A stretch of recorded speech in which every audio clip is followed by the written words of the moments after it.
Open with me Psalm chapter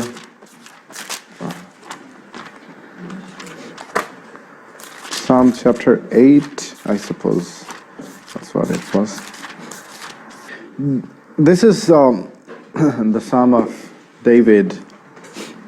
One thing that we have learned about David is his lifestyle. Worship was his lifestyle.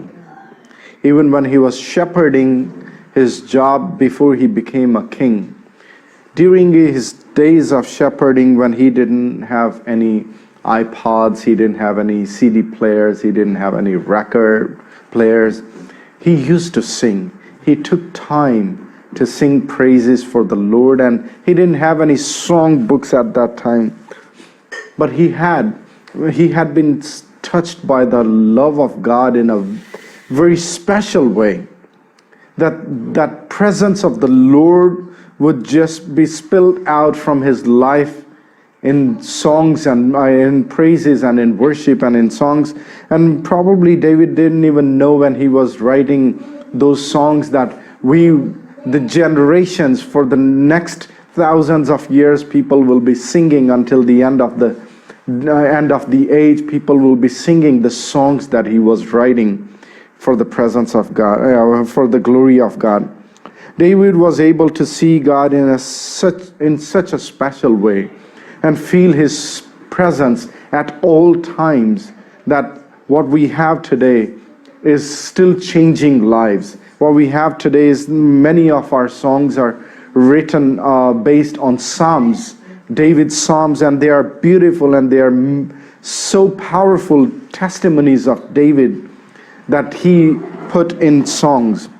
Paul says that we do not even have an excuse not to see God. In Romans chapter 1 verse 12, it says that, "For since the creation of the world, God's invisible qualities, his eternal power and divine nature have been clearly seen, being understood from what has been made, so that men are without an excuse for worshiping God." Men, no matter wherever we are without an excuse. There is no excuse for not worshiping God, whether we are at work, whether we are at school, whether we are at home.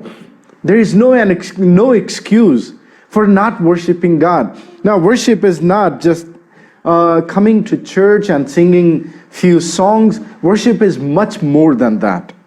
It is a lifestyle. It is an attitude of our lives, our hearts towards God for what God has done in our lives. That's an attitude that we have to live every day. And people need to be able to see that. There is one of my favorite scholars is John Piper. And in one of his books, Christian Hedonism, he said something beautiful. He says that God is most glorified in us when we are most satisfied in him. Repeat after me. God is most glorified in us when we are most satisfied in him.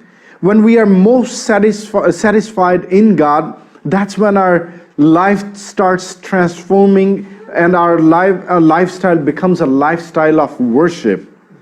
That's what David found, that at every stage, he found that he was well satisfied and most satisfied in God. And all the songs for the glory of God that he sang, they were filled with his satisfaction in God. He found his satisfaction not in his job. He didn't find satisfaction not in his kingdom or whatever the authority and the power and the wealth that he had.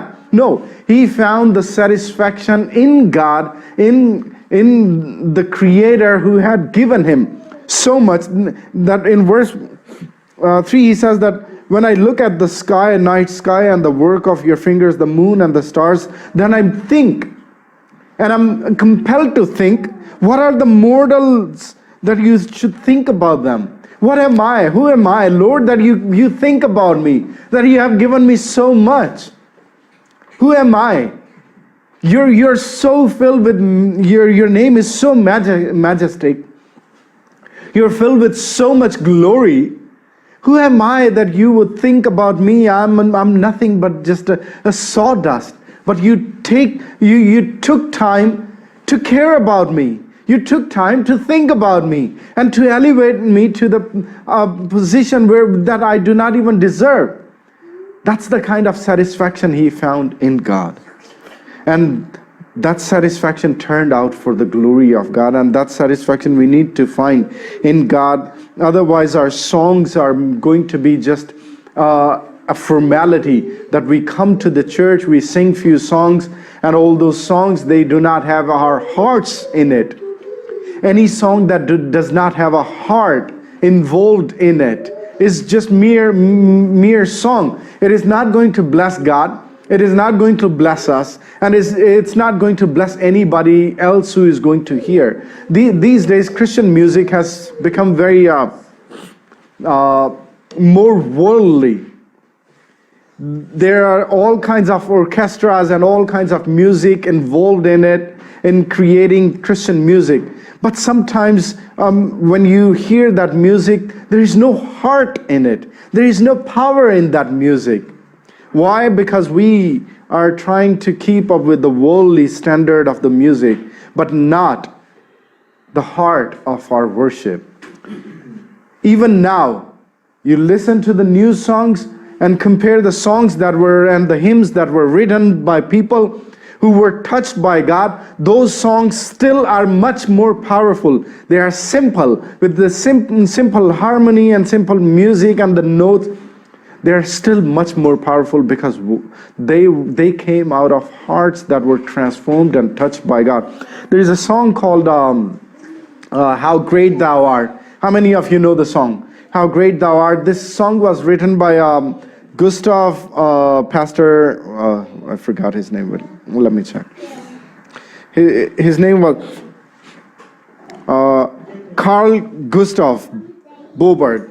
This song came after one Sunday worship service in the afternoon. He was stuck in a storm, and this storm was very severe storm, and he couldn't go home, and he waited at the church, and waited for the storm to clear away.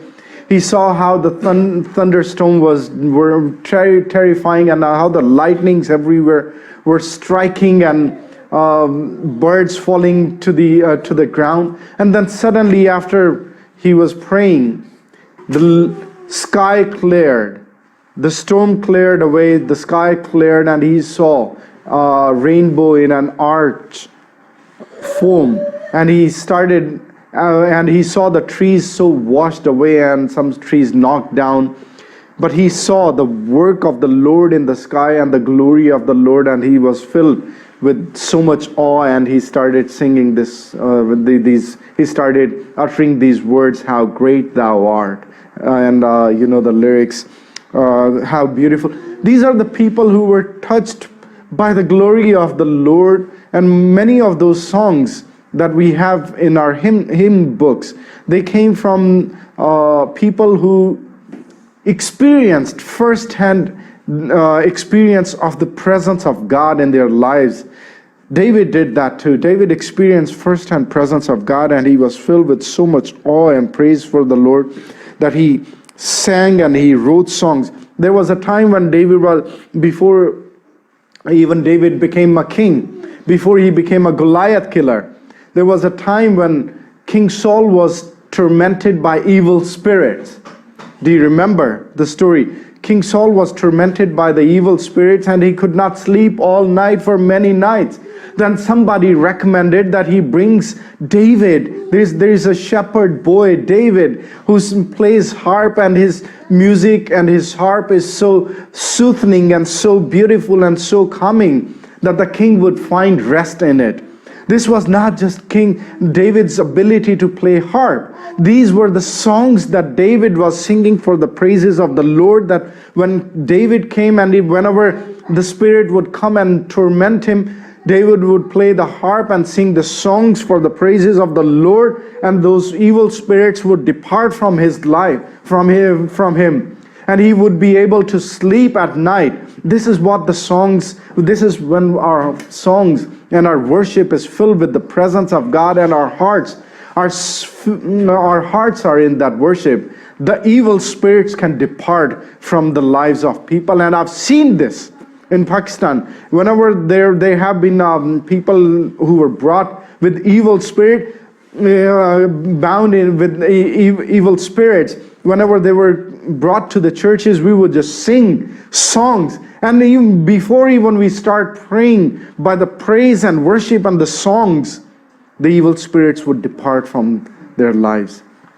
There is so much power when our hearts and our praise and our worship is true and filled with the Spirit of God. David's life was of that sort. If you open with me Amos chapter 5, verse 21 through 23. For we need to make sure that our praise and worship has not become lifeless. We need to make sure that God is not rejecting our praises and our worship and our songs. He says that to the Israelites, though they went to the temple, they prayed and they offered their sacrifices, they sang the songs of praises. God says to the people here, I despise your religious feasts. I cannot stand your assemblies. Even though you bring me burnt offerings and grain offerings, I will not accept them. Though you bring choice fellowship offerings, I have no regard for them. Away with your noise of your songs. I will not listen to the music of your harp. God says to the people that He will not. If our hearts are not involved in that kind of worship, our hearts are not in the songs, our hearts are not fixed upon the Lord, then all those songs are meaningless, and God is going to say that I will reject them. I will not listen to the music of your harps. I'm not going to listen to your songs. I'm not going to accept your sacrifices, accept your praise. Is it possible that these days a lot of church worship is heartless, spiritless? Is it possible? There are a lot of people that I know, they sing beautiful, and when they go to on the stage and they start singing, it seems like they have been given the voice of David, but you see their lifestyle. As soon as they walk down the stage, their lifestyle is so different, so opposite to the songs that they sing. Do you think that kind of worship and praise can bless the Lord, bring glory to the Lord? No, it's meaningless. I was speaking to Pakistani Ministries worship leader. I found out that he was not being consistent with his when he praises and worships and he speaks during his worship. It seems like he's the most godly person, but then when he's with his friends, his jokes are so vulgar, and they do all those things that are abomination in the eyes of the Lord, that a man of God, a praise and worship leader, should not say words of that sort. He needs to be godly in his speech, in his conduct. So I was speaking to him, and I sat with him, and I told him that when people see you outside the church, you are a very different person. And when you go on the stage and you start leading the praise and worship, you start lecturing people over how they should surrender to the Lord. They see these things as hypocrisy. You need to change from within. Not only when you are on the stage singing the praises. Your lifestyle, your worship is your lifestyle. Wherever you are, you need to be consistent in your walk with the Lord. Not only when you are on the stage that you have to act like you are a godly person. You have to be godly everywhere you are. We have to examine our lives too. Every time we come to the church, we have to see that we are singing the song not because we're compelled to be part of this worship service. We have to examine that we are here to sing for the Lord because of what God has done in our lives. We have to be able to first experience the presence of the Lord in our lives that should motivate us to sing all the more for the Lord. Only then we'll be able to bring glory to the Lord. Only then our praise and worship will be accepted in the sight of Lord. Only then it is going to be powerful, transforming and changing people's lives. Let's pray.